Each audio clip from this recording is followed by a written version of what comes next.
Hello everybody, welcome back. My name is Stefan, and today we're going to be covering Stellaris 2.3 Wolf. So this is the new upcoming update that is going to be coming out on June the 4th, and there's a bunch of new changes that have come with this update.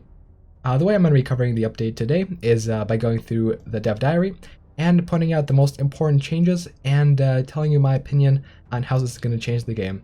I do have a beta version of Stellaris 2.3 Ancient Relics, and so I have been able to play through it for roughly 12 hours. And I have formed some pretty good impressions about this update. So first and foremost, do I think it's worth it? Well, you have to consider the features. The paid DLC, which I will cover first, adds a couple new cool features. It adds relics, which is really going to be added to the base game, but the story pack is going to add a bunch of relics compared to the bare bones ones in the base game. It's going to add a system of archaeology, which is going to mean that you have excavation sites that you can find randomly on the map, and excavate for certain relics or minor artifacts, which are also included in the game and are there as a new currency to provide new bonuses to your empire. Of course, you also have 2 new precursors and relic worlds. This adds a bunch of new content to the game, and in the 12 hours I've played, I have enjoyed it thoroughly.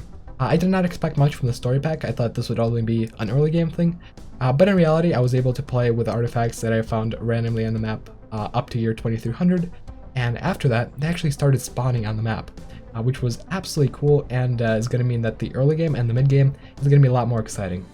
Exploring new content with the Ancient Relic story pack is a lot better than just micromanaging planets, which now you can automate. You have a new sector system, which you can control more easily than what you have in 2.2. And there's also automation, which allows you to leave planets up to AI. And since that AI is actually pretty good now, they're going to be able to manage the planets more or less fine. And then you are going to be able to focus on the bigger picture. To help out with the AI managing planets, you can choose a planet designation.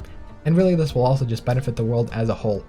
Planet designations add some pretty cool bonuses, such as plus 25% to build speed, and either a 20% production bonus for raw resources, or a minus 20% upkeep cost to complex resources such as research or alloys.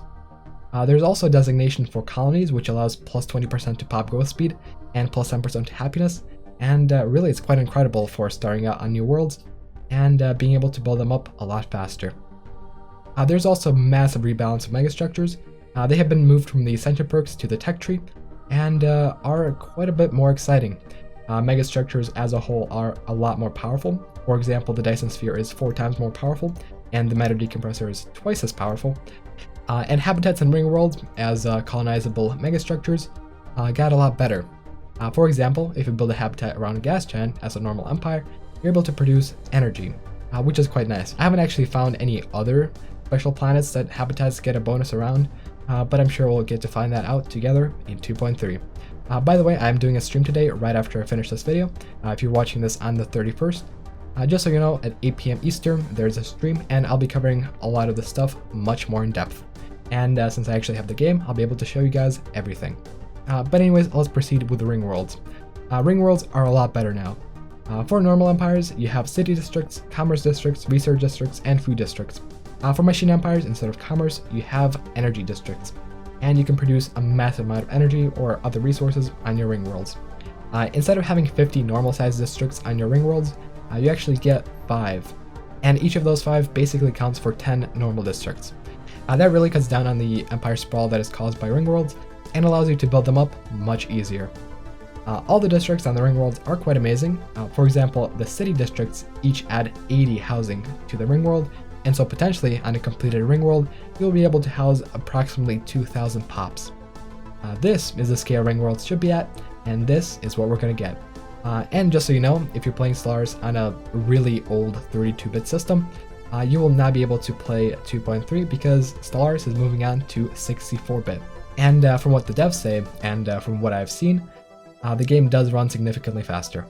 So these are the main headline features for this update, and now let's talk about some of the major balance changes. Now obviously I'm not going to cover all the minor things that have been touched in this update.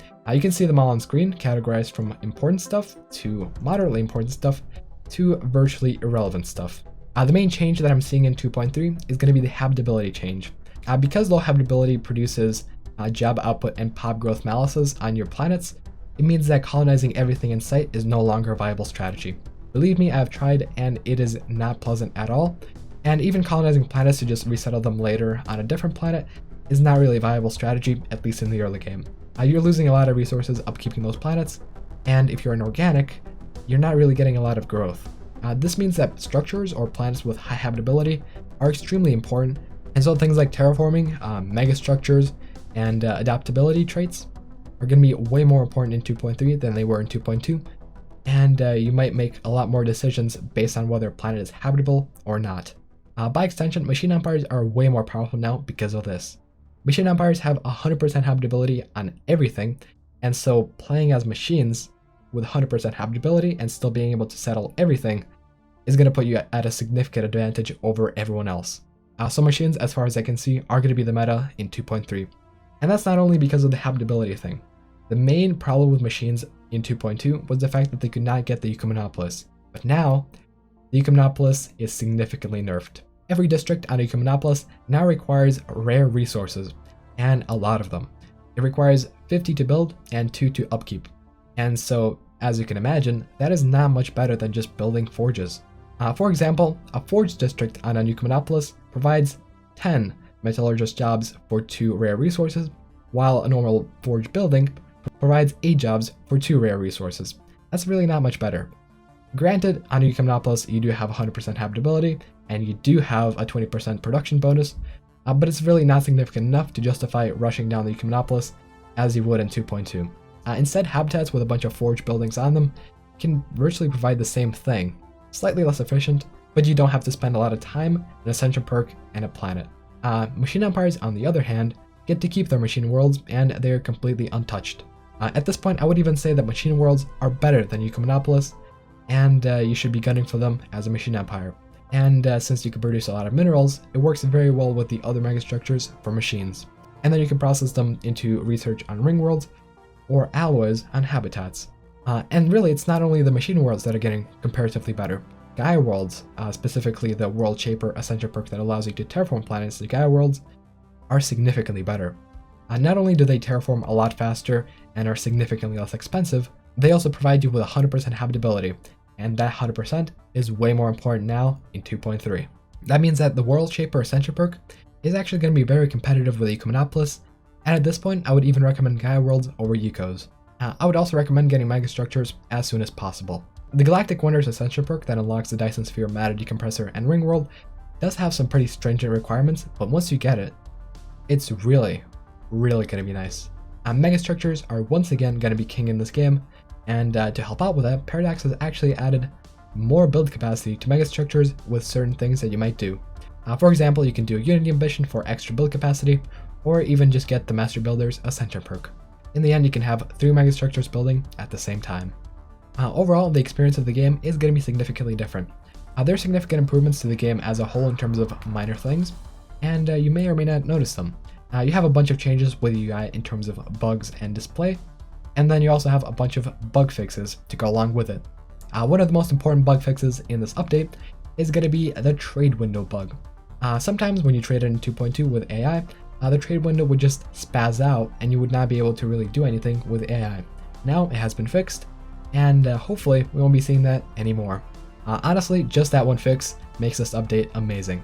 Also, migration control is actually going to be a thing now, and so you're actually going to be able to restrict your pops from moving around your planets. And that is absolutely wonderful. I've been waiting for that feature since 2.2 came out, and now, half a year later, it is finally fixed and in the game. Another fix that the developers have been working on is the AI, and so hopefully now the AI won't be brain dead, and we'll be able to actually do stuff. Before, playing the game without something like Glavius AI mod was absolute torture, and now you should be able to play the game without the mod, and hopefully not have the AI be complete dumbasses. But anyways, this about does it for the changes. And I have to say that with the story pack and the additional rebalances to megastructures and sectors, the game does feel a lot better now, and it is worthwhile giving it another shot and playing through one more time. I was going to do a video on the dev diary yesterday, but thankfully I was able to play the game and realize that things really have changed. Yesterday I was ready to say that this was a lackluster update, and these minor changes would not change the game much. But in reality, the way the game plays out, and especially with the new features added in the Ancient Relic story pack, the game does play differently, and the early to mid game is filled with finding archaeology, and the late game is filled with megastructures and relics. But anyways, that about does it for today. please consider tuning into my stream if you're watching it on the 31st of May. Otherwise, ignore this message. So thanks for watching. Please leave a like if you enjoyed this more or less short and analytical style of covering the dev diary, and I'll see you on the stream or in the next video. Thanks, and bye-bye.